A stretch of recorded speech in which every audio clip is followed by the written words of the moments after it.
এ বিষয়ে সবশেষ জানাতে ধানমন্ডি থেকে আমাদের সঙ্গে যুক্ত হচ্ছেন সহকর্মী মেহরাব সুমন। মেহরাব, স্বজনদের সঙ্গে আপনার কথা হয়েছে কিনা, জানাজা এবং দাফন সম্পর্কে তারা সর্বশেষ কি জানিয়েছেন, একটু বিস্তারিত জানাবেন। আহ, ভোলা থেকে তার কিছু আত্মীয়স্বজন এখানে এসেছে, তাদের সঙ্গে আমার কথা হয়েছে। আর তার যে বাল্যবন্ধু, যে ক্লাস 8 থেকে তার সঙ্গে পড়াশোনা করেছে, একই স্কুলে একই ইউনিভার্সিটিতে এবং একই হলেই তারা ছিল, তার সঙ্গে আমার কথা হয়েছিল। তিনি তার স্মৃতিচারণ করছিলেন এবং তিনি বলছিলেন তার বিভিন্ন গুণের কথা। আপনারা ইতিমধ্যে জেনেছেন যে তার জানাজার নামাজ প্রথম যেটি হবে সেটি ধানমন্ডির তাকওয়া মসজিদ অনুষ্ঠিত হবে বাদ মাগরিবে। তার সেই মাগরিবকে কেন্দ্র করে, জানাজাকে কেন্দ্র করে ইতোমধ্যে হাজার খানেক তার যে ভক্ত অনুরাগী আছে তারা চলে এসেছেন।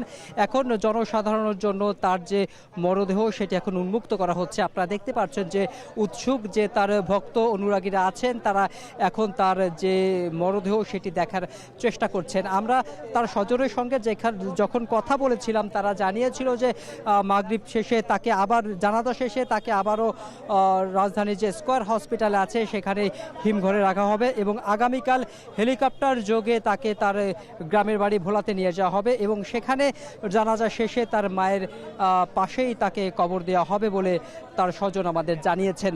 আর তার যে বাল্যবন্ধু সেটি যে জানিয়েছিলেন যে তিনি ছোটবেলা থেকেই তার মায়ের ভক্ত ছিলেন এবং তার মায়ের অনুরাগী ছিলেন। সে মোতাবেকই তিনি ওসিয়ত করে গিয়েছিলেন যে তাকে যেন তার মায়ের পাশেই কবরস্থ করা হয়। সেই ওসিয়ত অনুযায়ী তাকে তার মায়ের পাশেই কবরস্থ করা হবে। ইতিমধ্যে দেখতে পাচ্ছেন যে প্রায় হাজার খানেক তার যে ভক্ত অনুরাগী এখানে জড়ো হয়েছে জানাজা নামাজের উদ্দেশ্যে। এখানে আর কিছুক্ষণ পরেই জানাজার নামাজ অনুষ্ঠিত হবে এবং জানাজার নামাজের শেষে তাকে আবারও স্কয়ার হাসপাতালে তার হিমঘরে তার যে মরদেহ সেটি রাখা হবে এবং সেখান থেকেই আগামীকাল ভোলাতে নিয়ে যাওয়া হবে বলে এখান থেকে আমরা জানতে পেরেছি। তবে এখন পর্যন্ত আমরা কোনো ধরনের কোনো রাজনৈতিক ব্যক্তিবর্গকে এখানে আমরা উপস্থিত হতে দেখিনি। যারা আওয়ামী লীগ করেন এবং বিএনপির কোনো নেতৃবৃন্দ এখন আমরা এখানে দেখতে পাইনি। এখন পর্যন্ত আমরা যাকে দেখতে পেয়েছি তারা হচ্ছে তার ভক্ত অনুরাগী এবং আত্মীয় স্বজন যারা আশেপাশে, ঢাকার আশেপাশে আছে, সেখান থেকেই তারা এখানে এসেছে তারা জানাজার নামাজে শরীক হওয়ার জন্য।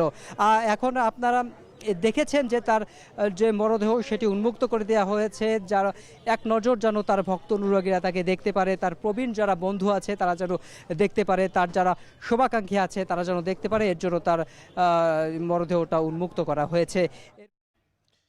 মেহরাব সুমন আমাদের সঙ্গে যুক্ত হয়েছিলেন ধানমন্ডি থেকে।